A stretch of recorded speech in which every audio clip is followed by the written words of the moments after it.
Hello, and welcome back to Dev Game Club, a weekly podcast in which two veteran game developers look at games from the past to discuss their relevance and impact today. I'm Brett Duville, and I'm joined as always by my co-host, a man who'd better have a good notes because I know he doesn't have a good memory. Tim Longo. Yes, well, No. didn't have a game to base the quotes on this time, so it was time. No, that's a true and fair statement. I did have to re-listen to all of our interviews to remember. Oh yeah, that's. I mean, Jamie's in particular, obviously, was quite a while ago. Yes, that was the one furthest back. Even Ian's, I couldn't remember. It's like, right. I mean, that was all of last week ago. He said something about there was a thing. What was that? So it was. But I will say, off the top, though, one thing that I am always grateful for the end of the year show is that I finally re-listen to some of our episodes, and I am reminded annually how much work you do, sir, and how grateful I am for that work, because you do a lot of work between the editing and the music and the web page and the show notes. And so, I'm even using the show notes for this episode because I'm like, okay, what were the topics? Yeah, what? Yeah. What were the Did themes? we touch on that thing? It was fun, listening to them again myself. I also listened to them again because although my memory is decent, like I'm going to need to find the timestamps anyway. So I play them and I pick out the probable ones. Like, one of us will probably bring up this, and here's a handful, and so I'll just jot the times down so that I have them. So when I edit, it's actually a little quicker. And although every year you curveball me and you pick something out that I'm like, I didn't, that one didn't come up on it. It didn't make my list. So I usually have like a half dozen, and then you'll be like, and here's the seventh one that you didn't think of.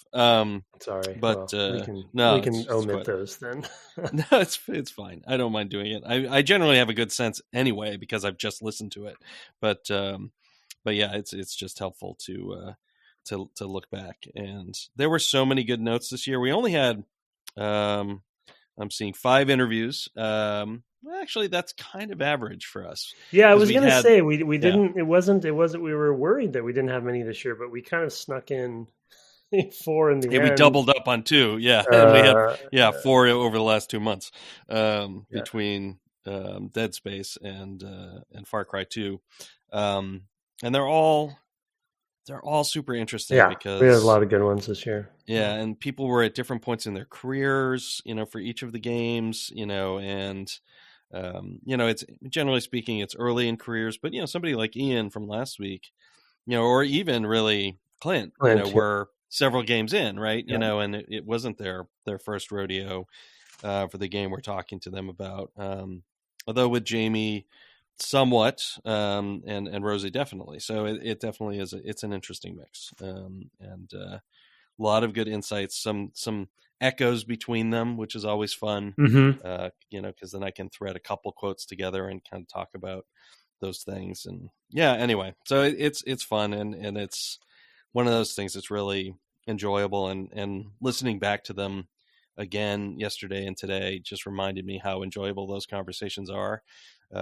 Even if they're only generally an hour, a quick hour, it's still a really enjoyable hour, and they're filled with wisdom, and things that you hear, even hearing them again, like, oh yeah, I should pay attention to that in my daily work, in my current project or in the next project, depending on what kind of project I do in the future, maybe this is something that's appropriate, which is some of them are true of this time. So it's, yeah, super, super rewarding to review, and it makes me think I should go back and do a big re-listen of all the interviews we've had in the past. Oh yeah, that would probably be a pretty interesting trip down memory Maybe lane. A 10-year. Yeah. Oh yeah, right. Wow. 10-year retrospective. We're just like, okay, this is it. We're not doing anymore, so we're just gonna recap. Yeah, we had somebody come on, Lightning Tesseract. I forget, Lightning something, viewer on my stream and a new listener. That's why he was on the stream, or they were on the Oh, stream. cool. Because they had been listening to the podcast, and they came on to say they were sorry for me not going to do the PCT. So you kind of know where they've caught up to in the podcast. Yep. But we're still getting, it's just I'm only bringing up in that, they're getting to listen to some of those old interviews, for the first time, and it's cool that they're still around for people to listen to. Yep, they're all there. You can get to all of them. Well, basically all of them. And so it's good. That's good. It's definitely, of the legacy of the podcast, having more conversations between devs is one of those things that, at some point, maybe I'll just put them all in the feed again, just to have them, refreshed and closer. I don't know if at some point you do the PCT, I'll just put all the interviews right every week. Yeah, that's a good idea. And despite what we thought was going to be a light year on interviews, there's, it's still, I know I keep threatening this, and I actually do have a couple behind the scenes threads going to try to even years ago, ones that we wanted years ago to even to still get them to come on. So, some of those might come to pass eventually, but it's just crazy to me that we couldn't get somebody from Morrowind. I know. I'm still going to try, and I am. Yeah. Or even SimCity. I think maybe we still have some chances. Yeah, there's still something out there on that one, so could happen. We'll see, could happen. We'll keep the dream alive. I will say that some people just don't check their email as frequently as other people. I don't know what you mean. Yeah. So. Well, I'm not even talking about you, although that is also true of you. I was more thinking of specifically in that case. That particular. I had sent email to one person to say, hey, could you give me an intro to another person? Yeah. And that first email took 4 months. And then the next link of the chain, it could come up any day. Who knows? Yeah. So that's where we are. But we'll see how it goes. All right, let's turn to our takeaways. Or, sort of just interview moments or snippets or bits of wisdom we want to revisit. They're not really takeaways, is what we take from the games, but there are great insights, I think, that came from each of these interviews. And, as is customary, I will throw over to you first and see. I'm going to see, if I can, circle any of the ones I already have on my list, or if you're going to send me hunting. Well, we'll see. Yeah, I'll try to throw you some curveballs. I guess the first one, not necessarily intentionally starting chronologically, but it's sort of a bit of a twofer that you probably will want to break up into two different pull quotes. But the Griesemer click, yes. which there was a lot wrapped around that one, because it was sort of, it also listening to it, re-listening to it, was sort of connected a bit to his sort of approach to development and his philosophy background and kind of his philosophical sort of approach and mentality even, which we talked a lot about. So there's a few different quotes in there, but specifically the click when he talked about, when he talked about how he tunes and when he finds that moment, and then even when he is hesitant or skeptical about the fact that he found the click or not, that he goes back and he said he sets everything back to default and then retunes to see if the click is in the same place, which is hilarious. And and I remember it well. 8.425. Yeah, you should hear it now. When I'm really in the zone and I'm tuning something, and it's correct, it's tuned correctly, I hear an audible click, almost like a record player, the needle dropping into the groove. What? I know it sounds totally crazy, but I'll be so this is my description of what especially a game designer's job is I think that the friction on the rear tires for the Warthog ought to be 7. Nope, it should be 9. Nope, it should be 8. Nope, 8.5. Nope, 8.4. Nope, 8.425. Nope. That's the design process. And when it's there, it's like a physical sensation for me where I can feel it like click into place. And I'm like, okay, yeah, this is great. People tease me because I'm not that good at the games. And I'm like, yeah, if I was good at the games, the games wouldn't be good. Yeah, that's a really good one. I will probably pair it with the other part from his that I really, really liked, which was right after this, which was that he trained himself to be a good experiencer. Yeah. And my favorite quote of the year, bar none, I mean, other than the obviously hilarious things I say every week, was, if I was good at the games wouldn't be good. Yeah, I have that one. Which was like, it's the other end of that whole, it's a large section. So I may have just bottled that in there together, but those were two really great things that came out of that conversation. Yeah. Late in their interview. Yeah, it's really hard for me to pick where I want to start. Because I have a lot of notes, so and I don't so think many notes. I don't think we'll do them all. So no way. One thing I think I want to pull out a thread here that I picked up from two different ones. One was from Clint Hocking, and the other was from Ian. Was both of them talked about basically fertile areas of game design, where there were kind of two different things. One was in Clint's case, he was talking about, how Far Cry 2, this open world first person shooter, seemed to fill a space where nobody was playing yet. And like, it seemed like there was going to be something good there. In fact, he even said they weren't surprised that it worked out well. Yeah, right. That's right. Yeah. Yeah. And then the other, Ian's was a more like, it wasn't so much that nobody was playing in it, but that there wasn't a lot of folks in it. And they maybe had a team that could do it.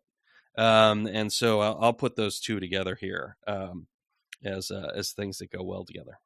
But it wasn't like this game was, it wasn't like this unimagined territory. It was like just another option, right?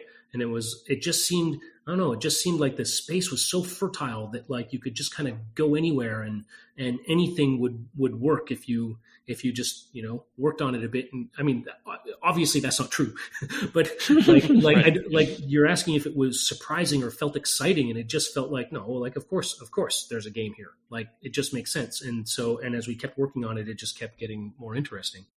And if you look underneath it, really the DNA of Dead Space was, survival horror is a popular genre, but really doesn't have that many iterations. Like one comes out every couple of years, Resident Evil 4 being the obvious big recent hit, but also felt like here's a genre that has a lot that is popular, but has some space for innovation. Mm-hmm. It has some sort of Japanese peculiarity and kind of similarity that is awesome. It shouldn't change, but it felt like, we could kind of maybe play here as well.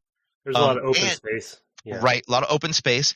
And it hewed really well to the skills, the gameplay skills and the level design skills that we had built over the Bond games. Yeah, so I mean, I just thinking there's going to be a whole theme, that'll probably develop with Ian because I think a lot of his stuff talked about this is like the opportunities that you have. But it was really, listening back to Clint's, I was like, that's right. I told him I thought it must have been surprising and exciting when they found that. He was like, yeah, not really. We knew it was going to be there. Like it's a sort of like, there's gold up in them there hills. We know it. Because there's gold down here in the easy rivers down lower. So we just got to get up there and find the mother lode. And then with Ian just sort of saying, actually, here's a space that's underexplored, and hasn't really been done much by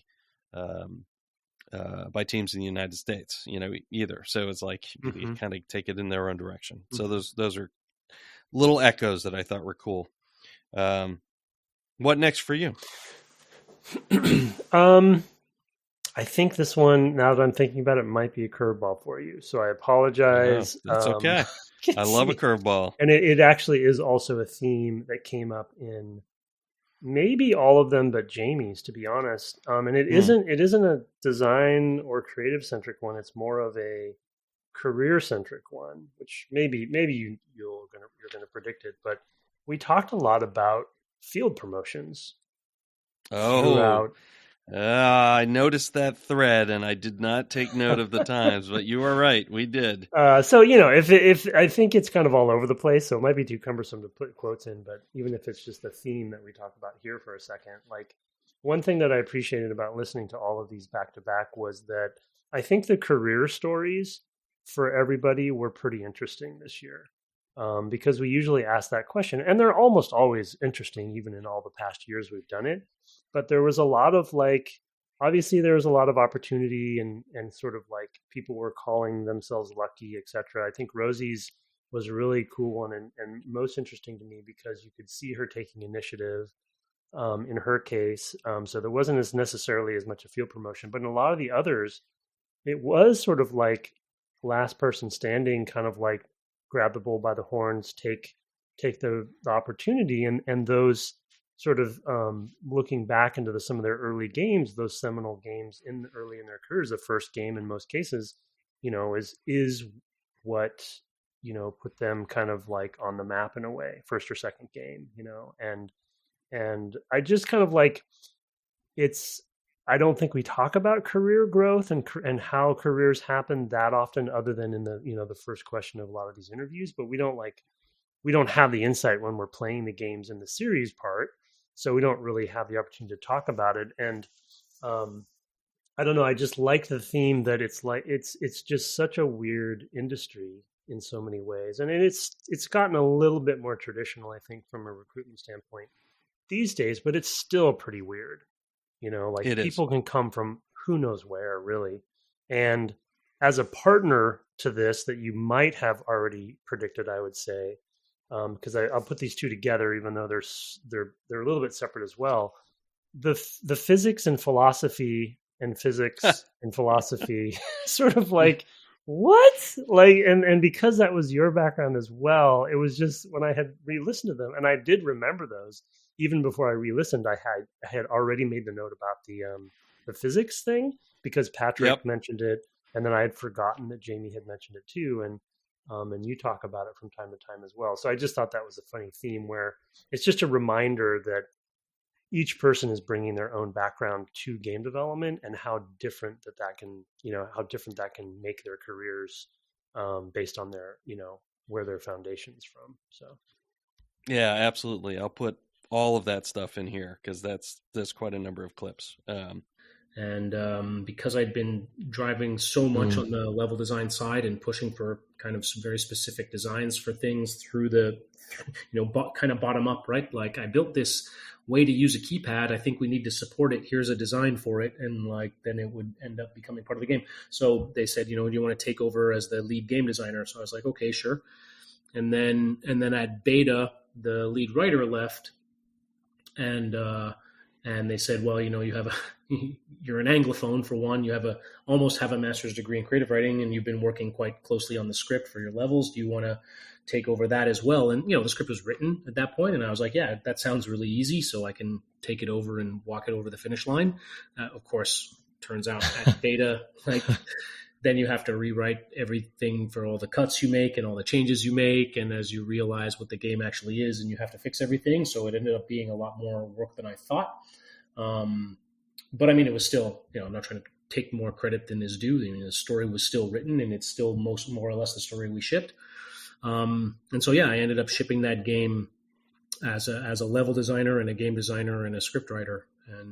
And yeah, I guess kind of having from a guy who'd never shipped a game in his life before, a pretty big impact. So, yeah. And then after, I don't know how that worked. I was already full-time QA. And then I think at some point after 6 months, there was a trial period where I was doing 50-50. Mm-hmm. Maybe it was only 3 months. They hired me on like as an actual Dead Space designer. Full time. Yeah, full time. Yeah. So I went and earned a physics degree, and I'd say like the main benefit of having a science education is that you are taught to look at problems in kind of formal ways, try to look for metaphors that you can use to solve problems based on what worked on other kinds of problems, right? Like once you get to a certain stage in physics education, it's kind of all that. And that was kind of like a weird stealth tool that I didn't know I had for a while, right? Then when I went to school, I actually was going to become an engineer, and I got 3 years into a physics degree and realized that all the really cool physics had been done already, and now it's just math and filling in all the little details. So then I started my math degree. And realize that like math is really, really hard. Oh my God. This is remarkable because this is pretty much my path in college. Like I was a physics undergrad, and I also did some math, and I went, this is way too much. In my senior year, I was like, I should do some computer science and maybe get a major. A postgraduate. Oh, see, you early outed towards something useful. I was like, well, I really enjoy these philosophy courses. Oh my God, that was my other major.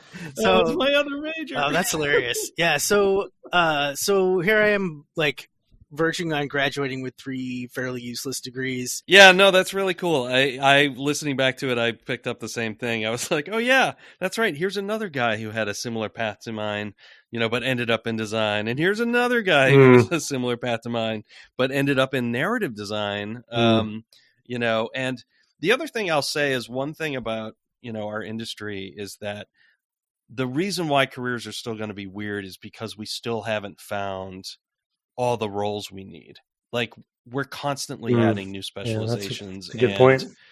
Groups. Like there wasn't a separate level design versus environmental design group 10 or 12 years ago or 15, whatever it was, so those things have changed. And, narrative design is a thing, but world building is like its separate thing sometimes now. And so we're just constantly growing out, for a number of reasons, just scope of games has changed. Obviously, I mean, you look at modern games and so many of them are so much bigger. So a lot of things have to happen. And so that just means bigger teams. Bigger teams generally mean, more differentiated skills in some cases as well, so especially if games are doing something interesting. So I think that's going to probably continue. It's probably slower now than, when we started out. But for sure, I think it's a thing that's gonna come back up. That's an interesting. I think that's a great point. I wanted to add really quickly. You mentioned world building. The funny thing about roles and groups is that it's also I found it over the years oscillate sometimes too, where there was a time when there was a lot of specialization going on in world building, and we were talking to a colleague this weekend, Brett and I, while we were playing D&D, and she mentioned world building, and it sort of jogged my memory that now there are people who do both level art and level design, and so kind of like, but there's some studios that still keep that very separate, and some that combine it, and it can kind of go back and forth. So to your point, there's still roles being created, but also people are still experimenting with how groups work as well, and what flexibility a team might have. So.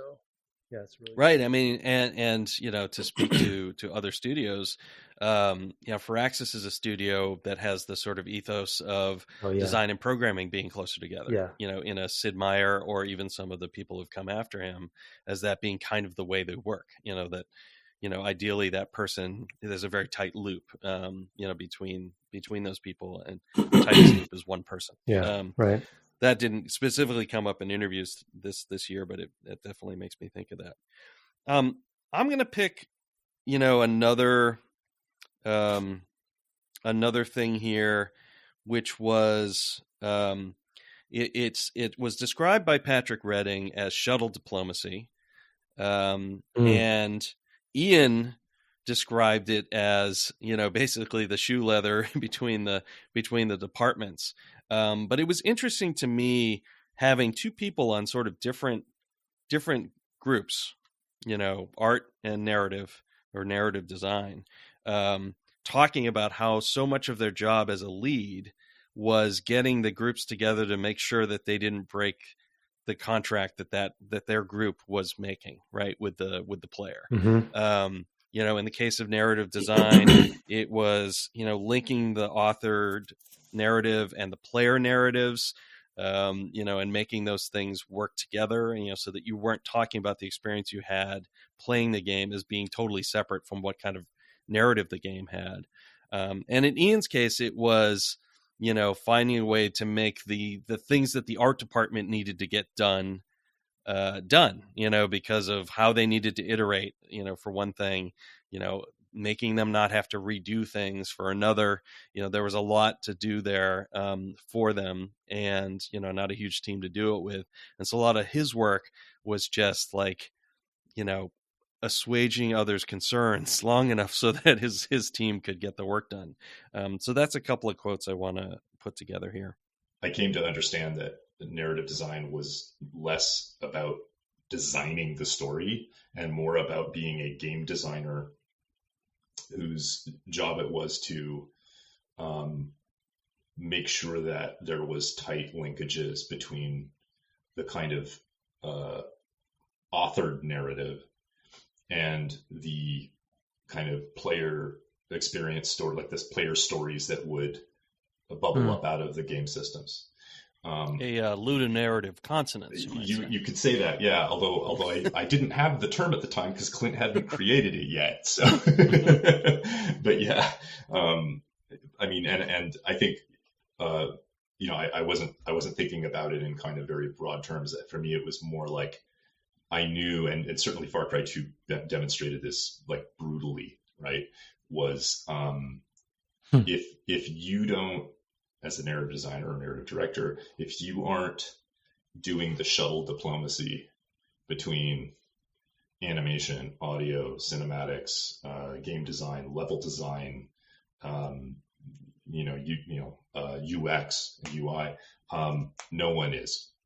Right. My time was spent representing, defending, and nurturing their work against all the slings and arrows of the rest of the development so that it could eventually become what it was going to become. So in that case, it was like, lighting is very important. We need to build this and light it before we even make it like watertight or streamable or any of the things that design needs or engineering needs for it to work. And a lot of my job was just sort of getting the rest of the team to back off long enough for them to do their bit. And then it became self-evident, like, oh, that looks amazing. We need to keep it like that. But now there was the unglamorous months of retroactively going back and making it performant, making it streamable, making the gameplay work, all that kind of stuff. And it was, it was a real interesting stuff. And that's served me ever since.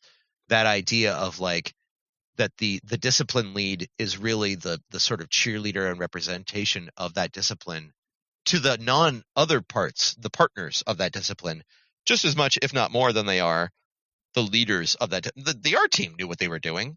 Yeah. They needed leadership, they needed help, but like they didn't need me in there, as a tech artist sort of scrutinizing their shaders or helping them be craftspeople. I was available as I could for that, but really they needed to not have to do anything twice. Yeah, and I had to those quotes, specifically Patrick's, the note that I wrote down for that one, which you very adeptly have combined with Ian's approach as well. I really just appreciated him breaking down narrative design, to be honest, and just because we asked him, of course, and so we put him on the spot, but because it's such an opaque and mysterious discipline still, I talk to people sometimes daily that have different definitions for it. And, I just think, to your point, like the glue there, the shoe leather, the connective tissue, the diplomacy, the whatever you want to say, it's just nice to have somebody kind of boil it down for the audience. So yeah, it's a good one. Good combo. I mean, I guess somebody's going to have to talk about surfing the wave of friction. Or however I don't remember the exact. Surfing was the word. Yeah. And he brought up waves, riding the wave. Don't let the wave crash over you. It's right behind you. You know, we talked about friction. Talking about Clint, of course, for Far Cry 2. This is a guy who lives in a landlocked area. Yeah, pretty much as always, almost. So I mean, surfing and waves are a great metaphor for that. So anyway, we have to. I assumed you have that one down too. I do. I also liked, the idea to like peg the difficulty of the game a little higher than you're used to, a little bit, and that being kind of not the common thing. Well, certainly not the common thing you or I do anymore, because of course we are olds. Well, I was going to say we're trying to get a podcast out on a weekly basis, so sure. Getting through the material. But if you think of yourself as old, Tim, I'm not gonna argue with you. I mean, your wife tells me you're old, so well, I could peg it up and then just not play as much of the game. that's like very true. Got through 2 levels, but boy, did I have that experience. Let me put that quote in here. That was definitely a good one. The emergent chaos, if you want, that you're kind of, it's not chaos in like a degenerate way. It's emergent chaos in this kind of like surfing way, right? Of like, I'm surfing this wave of carnage and destruction and improvising as it's kind of threatening to crash over top of me. And it feels really, really, really good. And the thing is, it often feels good. A lot of games have that kind of feeling, and it's like this once in a blue moon, man, that was spectacular. But this game, and I feel like I'm bragging or something, but this game really is built out of that. And not even so intentionally, like we identified it late and we tried to push it in that direction, but it was more just an emergent property of the kind of simulation we were making that made it like that. And it's just often surprising and delightful. And now it's quite a matured feeling. It's called, Ubisoft internally calls it the anecdote factory, right? And that's really what it is. It's like this collision of you're in the middle of the blazing jungle and the explosions are going off all around and the reinforcements arrive and a fucking tiger jumps out of the bushes and kills the dude that was just about to open up on you with his flamethrower at point blank range. And then he explodes and a flaming tiger runs around and lights everything on fire and kills everyone. It's insane. But it feels magical and special. And I think that was the thing that we got in for the first time and the thing that I still enjoy playing to this day. Yeah. I mean, his whole thing about how they tried to deliver the intensity of the experience of specific moments was what the whole game was about. So he's talking about surfing that level of friction and having it almost overwhelm you and like just pulling out of the pipe, if we're talking about the surfing metaphor. But that ties into that whole game with when he was talking about also the all these terrible things happening to you, and then there's like a nail through your hand, right? And that we don't normally show you your legs or whatever, but when something bad happens to them, we show you your leg, and that's to make it so they don't look dumb all the time. That was another part of that interview, and it's all of a piece, which is definitely a thing I felt a lot with Clint's interview. Generally, was just how thoughtful he was in tying all of those different disparate elements together. So I guess I'll throw in the quote here about the intensity of the experience, because I think that really sums up what Far Cry 2 was at its best. And it, when I played it the first time, it worked really, really well on me to have those moments with the buddies, because I didn't know they were coming. And knowing they were coming the second time, it definitely took something out of it, because I was evaluating how they were getting me there. But as a craft, that made it really stand out. And unfortunately, you really didn't get that experience, which was a shame. Yeah. It's a totally separate issue that was covered in the interview. Anyway, here's that follow-up clip now. the critically wounded animations when you have to reset your broken bones and pull shrapnel out of your body. The idea of the buddy rescues when you got to like, they help you up off the ground and like now they're kind of in play and they can live or die and you got to give them, your medicine to keep them alive and all of this stuff. This stuff was all designed to be built upon the sort of psychological and emotional and adrenaline pressure of being in those situations and failing, right? Like I don't think that stuff works as well if you can just quick load, right? Like I feel like all of those things, that nothing's at stake. Being hit by that grenade going off and realizing that you're critically wounded, the screen's flashing, pressing the button, and then your hand comes up and there's a nail between your fingers and you kind of pull this bloody nail out of your hand. Like it's this visual, it's a jump scare. It's like horror, shock, body horror, right? But it's there to hit you when you're at this adrenaline peak, right? When your heart is pumping in your ears and you're disoriented and afraid and you're facing this kind of adrenaline crash of like a reload. And then you get this really impactful animation that kind of shocks you and makes you turn your head away from the screen and be like, oh my God, that was fucking disgusting, right? And then you have to get back into it. Like these things were engineered in a sense to create these really visceral, it's a word we use too much, but a visceral impact to really kind of attach you to the world and the character and everything around. So yeah, I mean, I think it's super important that to play the game on its own terms is to play it with those constraints, I think. Yeah. So I don't know, super cool. Like that it was all build to that moment, where, either something terrible happens to your body or your vehicle or your buddy, especially, with some of the terrible things that could happen there. I love that it was designed with that friction was designed to lead you to those moments, and those moments were set apart from the rest of the game in terms of what you would normally see. Like he specifically references not making the feet look stupid most of the time. You just don't see them. So. Yeah. Well, and Patrick also talked about he used words like anti or putting something at stake. There were a couple other words he used to sort of like talk about what's the other term? Making a wager. A wager, yeah. Just about sort of like those stakes basically, and then paying off those stakes. So it was a good partner point to what Clint had said. Want me to hit a new one? Yeah, sure. This one might be a curveball as well, but and it goes to specifically level design, career stuff, and Rosie's. There were two quotes that I think are good partners together. If you don't already have them timestamped, so I apologize again. No sweat. But her point about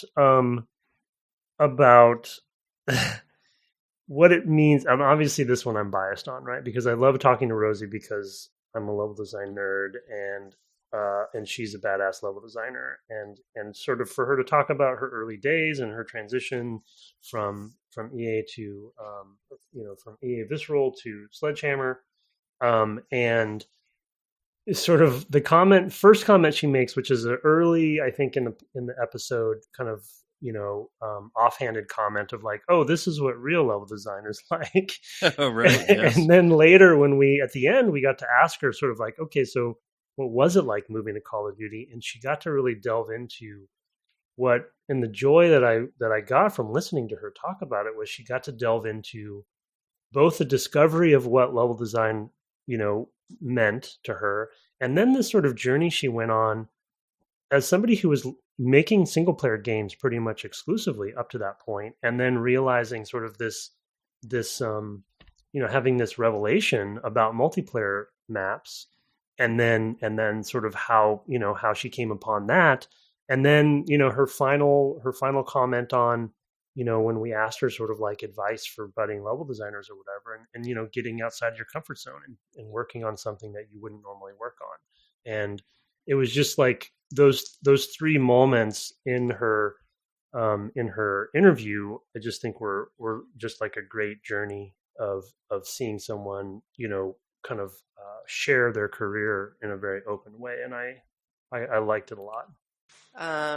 so yeah, we had the opportunity to like make some MP maps for DLC for Modern 3. And so we all the single player designers kind of like started making MP maps when we were done with the single player. Yeah. And it was so fun to play them internally, like it just that was a whole other world that opened up of like, playing, playing with your coworkers, and it's super fun. So yeah, I was like, yes, I'm definitely gonna try to do multiplayer if this becomes a thing, like if we get to have a choice. Yeah, I mean, maybe push yourself to work on things that you don't play or you wouldn't normally want to work on, and see where it goes, because you might come up with like really creative solutions to stuff. Yeah, that's awesome. And meaning in the multiplayer context for you, that kind of like where... Yeah. I mean, for me, it was like sort of being pushed to work on games that I wouldn't normally work on or play, and like it made me, I think, a better problem solver in some ways. Yep, those are definitely ones I didn't have, so I'll have spent some time tracking those down. No, it's totally good. It's totally good. No, I mean, I certainly appreciate that, you're coming from a level design background, and it was nice, to have a level designer on, for you to dig deep into that stuff with, and, definitely listen to it again. I mean, it's funny because we do this at the end of the year and we're like, we pick out these specific things, and it's like, but the whole interviews are gold. Yeah. Every single one of them, it's like an hour, and we're like, and we could have talked for 10, and still and just like had every hour be awesome. So it's always a little tricky to pick out just a few things, that you want to remark upon. For me, I have two follow-up topics that go together a little bit. So I'll pick one, and then we'll maybe do another one from you, and then maybe finish off with my last one. They're all, so one is here from Patrick, and I'm going to tie it also with something that Rosie said. And they were basically talking about how they approached the level design. And it was of course different in both cases because the games are very different. But in Patrick's case, he was talking about having shells of gameplay, like that there's, your first layer of the onion, as it were, as you're making your way into your objective, is identifying a plan. And then your next one is, you start to execute the plan, and then maybe the third or fourth one in is the plan goes awry, right? And that was like the sort of lens that they had, is like, if you came from different directions, how would you have these? Because they didn't have a linear progression, they had to think about, how do we have this happen, these series of experiences happen from multiple directions as you approach your objective. And then, on the flip side, having a game that is more linear, how do you build it? And with, Rosie's interview, it was, you have to put the pacing first. And I thought that was so insightful. Like, I never would think to do that, but it totally makes sense. I mean, when she said, I was like, of course, you're making a survival horror game. What's more important than the pacing? And of course you have to start there. But I would never start there, right? Because I've never made one of those, right? It's something I think, in both of these cases, I think they're hard won, right? And it sounds sort of glib to say, well, of course, that's the way you make this thing. But they had to figure that out. That's what they had to figure out in order to make the games that they made. And I love that both of them had, in such different games, that came out in the same year, that they had very different kind of processes for making them. The other one is, most of the games I've worked on since have had an element of sandbox play to them, even if the sandboxes were small, but in some cases sandboxes are fairly decent size. And so it was a way of thinking about approach, and about the player, where the tension is coming from. So like in Far Cry 2, especially working with John, I mentioned John Moran, we had this kind of pie slice approach where we would look at these shells that sort of sat concentrically around an objective. And there was this sense of you enter each of those shells, and you're kind of in an approach stage, or you're in this kind of decompression stage where you're observing and you're trying to figure out what your plan is going to be. And that's usually where the interesting improvisation kicks off, like where something comes in and fucks your plan up so that you're forced to, pivot. And then within that, you have this next sort of maneuver shell, which is like where you start figuring out where your cover is, or how you're going to, conceal your movement, or whatever it is, or where the exploding tank is. And then in the middle, of course, is where the main objective is, and where you're typically going to get a high density of enemies. And so it's like thinking about that sort of encounter design, 360 degrees of encounter design, was something that was hugely educational for me, because it was trying to take the corridor model, but obviously, integrate it in a big loop around the objective. And that's something that, even today, like even on Gotham Knights, which we just shipped, when I would work with the level designers on open world, we would talk a lot about, doing a pass on location as well as doing a pass on the setup for the encounter for like a particular crime, for example, to make sure that, the player always had a chance to kind of get their bearings and figure out what their approach was going to be before we drop them into the fight. Our first phase of level design was like simple scripting, so we would set up the pacing first. Okay. So interesting. Yeah. Makes sense for a horror game. Yeah, because it's so important. So we would pace everything out with just triggers and debug text initially. Perfect. I love it. So do you have a final one you want to throw out there? There's so many good, so many good other quotes. I'm looking at my list and I'm just like, ooh, one last one. I think one. I guess I'll do a quick honorable mention that I don't think you should clip, but I just want to point people to it to listen to Jamie's. Because he set the record straight on 30 Seconds of Fun. Yes, I did have that one. Okay, so go. You don't have to clip it, and I think maybe we'll encourage people to listen to the whole interview because it's such a great interview. For anyone who has heard the 30 Seconds of Fun, I'm sure this isn't the only place he set the record straight. But it is one of them. So go listen to that. We'll keep trying to do the good work. Yeah, exactly. And, get his message out there. But the one that I want to pick actually is Ian describes he talks a lot about team casting, and he specifically talks about three artists that work under him being sort of the fourth, I guess in the story, the audience insert character. Yeah, but he breaks down. So he kind of starts talking about how important team casting is and chemistry and composition. But then he does it's a nice sequence where he basically talks about Ben Winot and I'm forgetting the name of the other two. John Bell, and Tao Wee Lau or something like that. Yep. Sorry, I'm totally butchering that. But no, me too. I would have as well.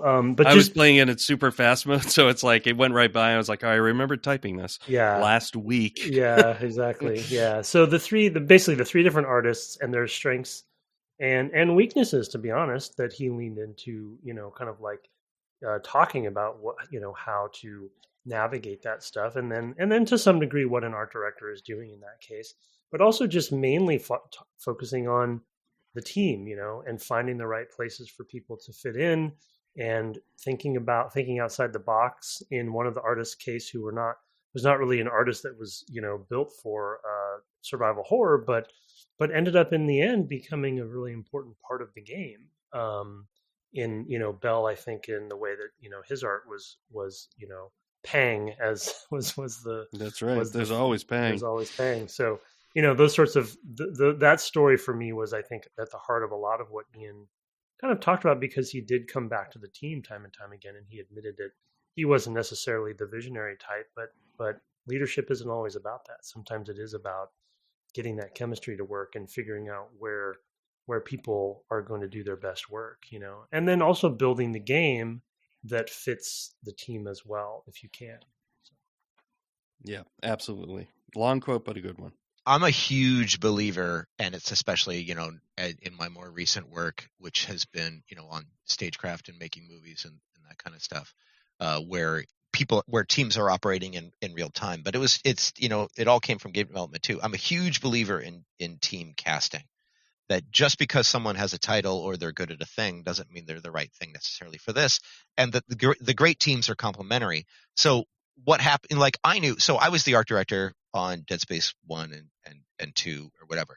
But if we are truthful, right? Like as I said at the beginning of this, I'm really more of a craftsperson than a visionary. I'm not amazing with a blank sheet of paper, and my my own visions tend to be, I think, good. I'm really good at sort of being an audience proxy. I'm really good at developing and directing. But if I'm honest, my vision is a little basic. I don't come up with weird stuff. I don't come up with weird, compelling stuff. In that kind of like, what the hell is that kind of thing. But what happened on Dead Space is like, man, I'm the art director of this thing. I don't have a lot of time here. We need to get something compelling. And I am good about looking at something and going, that's not cool enough. That's not, interesting enough. What are we doing here? So what ended up happening is on that team, our VFX artist, whose name is Ben Winant, who's continued and now goes, and he's a very high up at Sledgehammer. Man, can that dude make weird stuff? Too weird. He's got very specific taste, incredibly atmospheric and weird and repellent. He's really the visionary behind the necromorphs, but like left to his own devices will make stuff that's way like too weird for kind of a mainstream project. Kind of like, what the hell am I even looking at? But he and I together made a potent team because he weirded things up, and I pulled him into a more like mainstream, readable place. And then the other two factors in sort of the Dead Space cocktail of its weird vibes and art and compelling nature were Chiwai Lau, who is a concept artist and an artist in general, who does incredibly intricate technology, really intricate, detailed pencil drawings of all kinds of interesting technology with different sort of shapes and stuff. And he was really the DNA of the suit and of the weapons, the tools, plasma cutter, all that kind of stuff.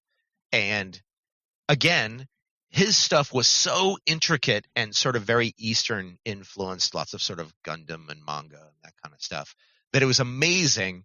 But I could sort of pull it into, again, a little more of an elemental shape language, something that was a little more relatable and everyman.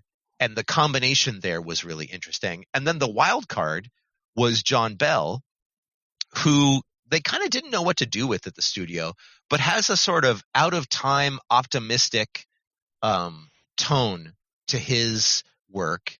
And I thought it was like, man, your stuff does not fit with what we're doing at all. Trivia, also, John Bell came from ILM, and he designed a lot of the cool stuff from Back to the Future. He designed the hoverboard.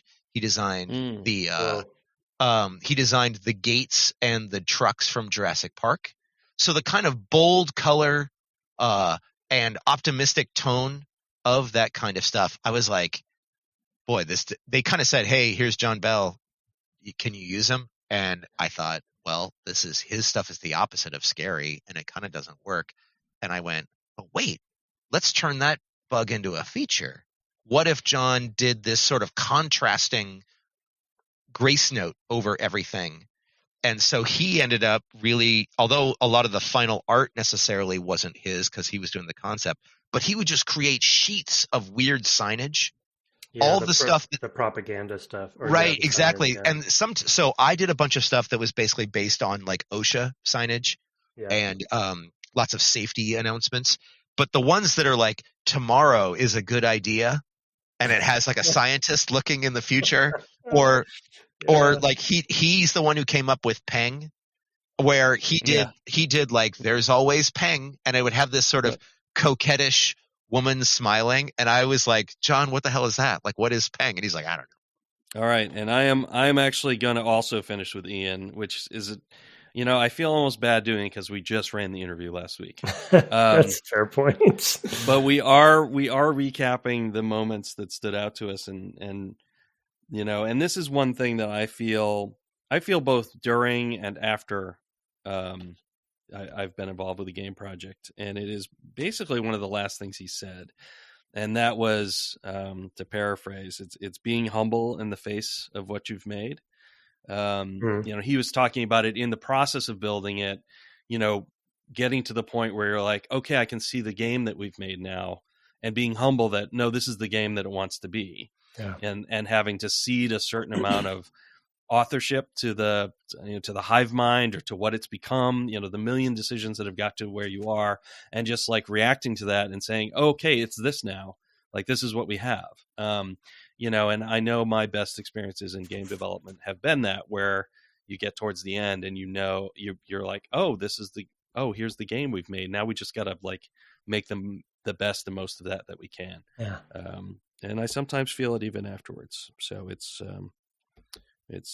one to revisit.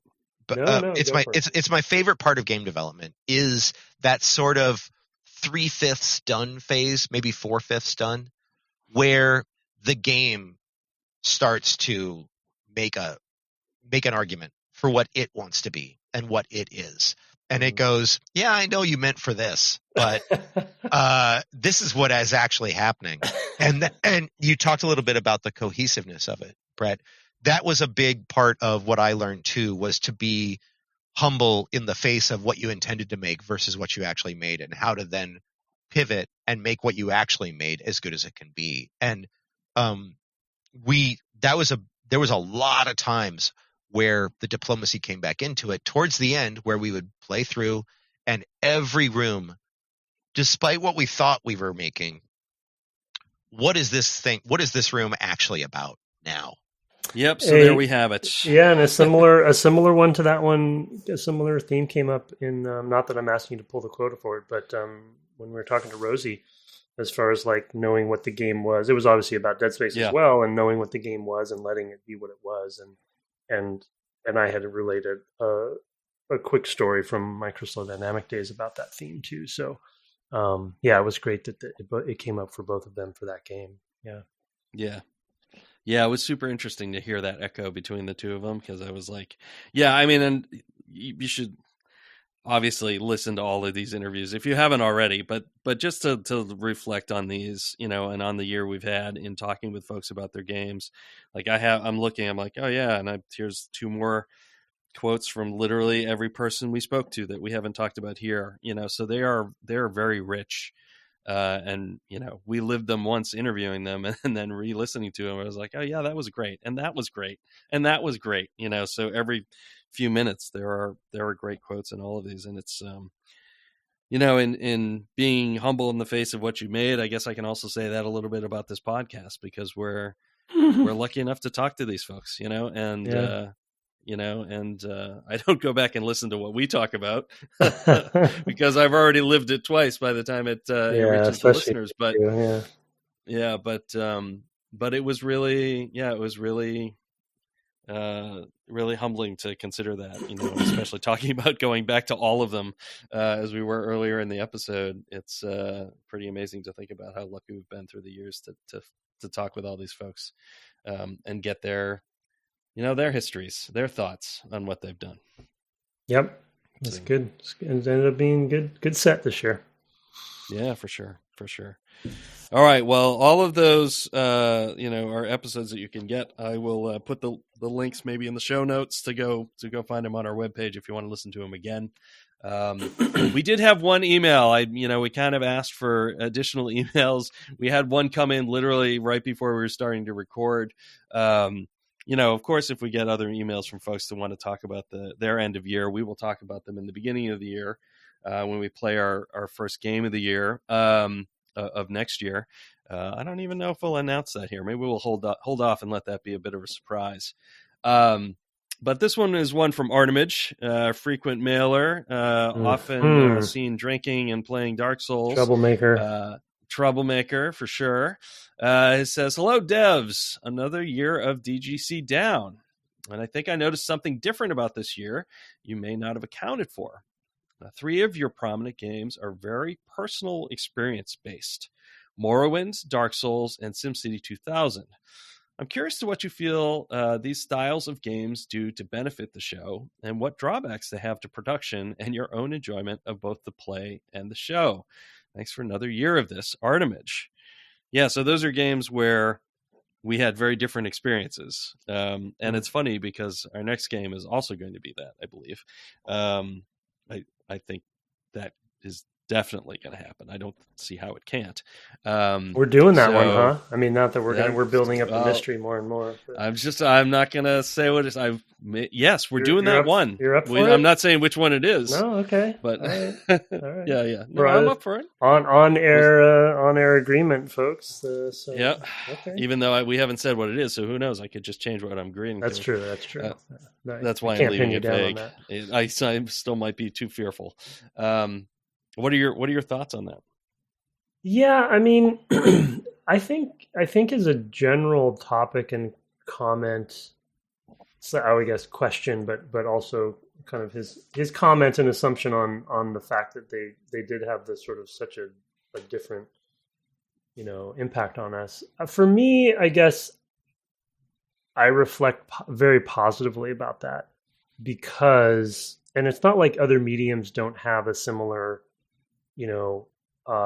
possible outcome, right? A book, a film, TV show, a comic, whatever it is, right? People react differently. A poem, people react very differently to those things. But I think when you take, especially the three that he mentioned are so very different from each other.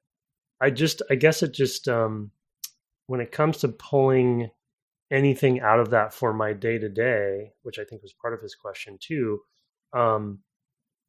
it just gives me a lot of hope for the medium as well, that we can have such different experiences. And I would even put Far Cry 2 into that too for me, right? Because I just had another such a different experience there, of my own making to some degree, but almost not realizing it. But also in the narrative design, it is meant to have, although it will have a similar feel, I think it is meant to be, to have forks, or a different individual story. Yeah. But I think it's a good thing that we're playing these, some, quote unquote older games, and they're still having these sorts of different personal reactions to, and I mean, also, especially with SimCity, which I think surprised both of us, and Far Cry to some degree. I feel like Dark Souls didn't come out so much, but we were talking about topics that just I never would have thought we would have been talking about, right? Bringing ourselves into it to some degree, our own opinions. We always try to thread the needle on that, so we're not getting too political about things on the podcast, but sometimes it's unavoidable. So anyway, I think it's a great question, and I was happily surprised and kind of optimistic about the medium that the games can have that kind of, such different reactions to how things what the outcomes of things are. Yeah, I think, I have a lot of thoughts. I'll kind of stay. I mean, I agree with all of what you've said. So I will say I take that as read, because I agree with you. From a production standpoint, and then this leads also into my enjoyment. One of the things that happens with games like those often is that, first of all, we end up playing them way longer than we expect or plan for, which is kind of neither here nor there in terms of like production.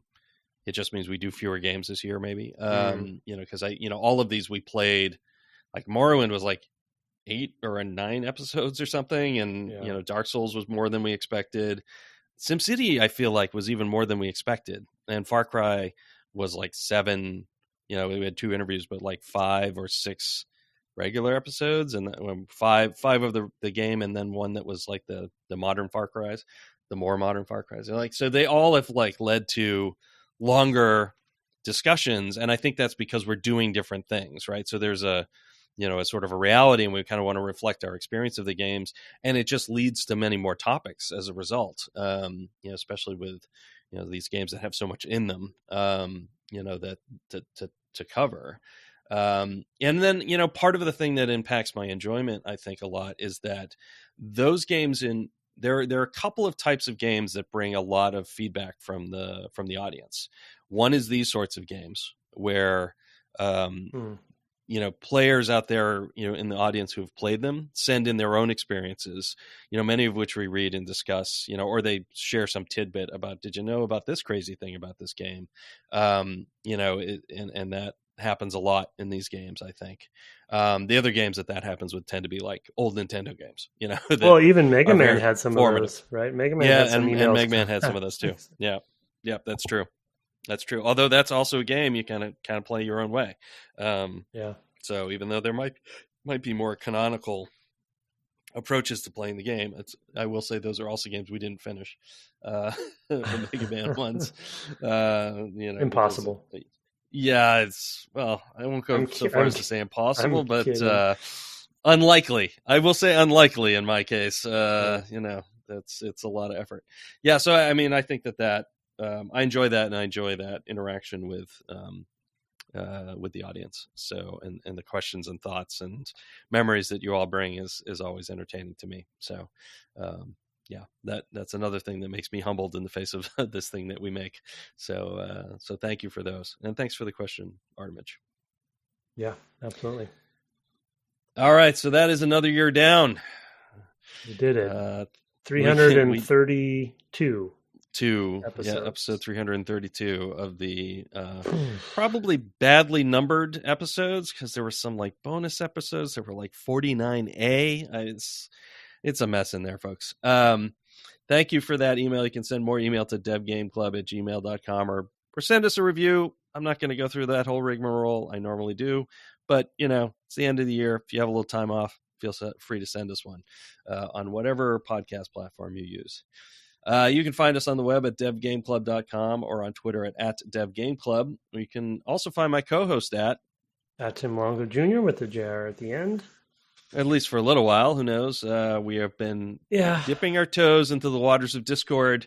We shall see what happens. Yeah, we're going to... I mean, I think at the very least I don't know. We're all watching Twitter to some degree right now, right? Yep. I guess Snoop Dogg is going to take over, apparently. Voted on by the people. Good. I'm glad it's a democracy over there now. Yeah, you should look it up. It's a funny thing that happened there. I won't give airtime to anybody in particular on that. But I think even if we do move to Discord or other forums, we'll probably keep things on Twitter as a transitional period anyway. So it's not like it's going to disappear, tomorrow kind of thing.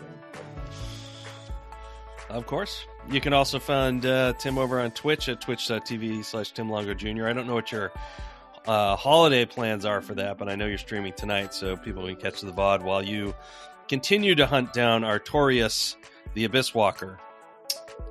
Yeah, I couldn't even say how many hours of stream I've just fought him. And I'm going to continue doing that tonight. I have some new thoughts.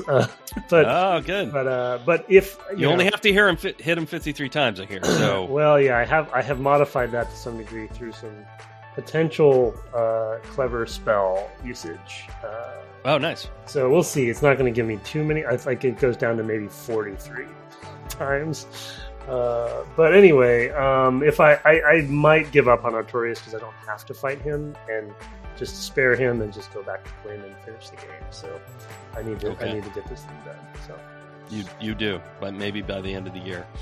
So you can start Dark Souls 2. Our intro and outro music was written and performed by Kirk Hamilton, commissioned by friend of the cast Aaron Evers, and our logo and merch store are by Mark Garcia. Go to our Twitter pinned tweet. The reply from us to that has the link. Have fun remembering to make spirits bright this week. And good night. Good night.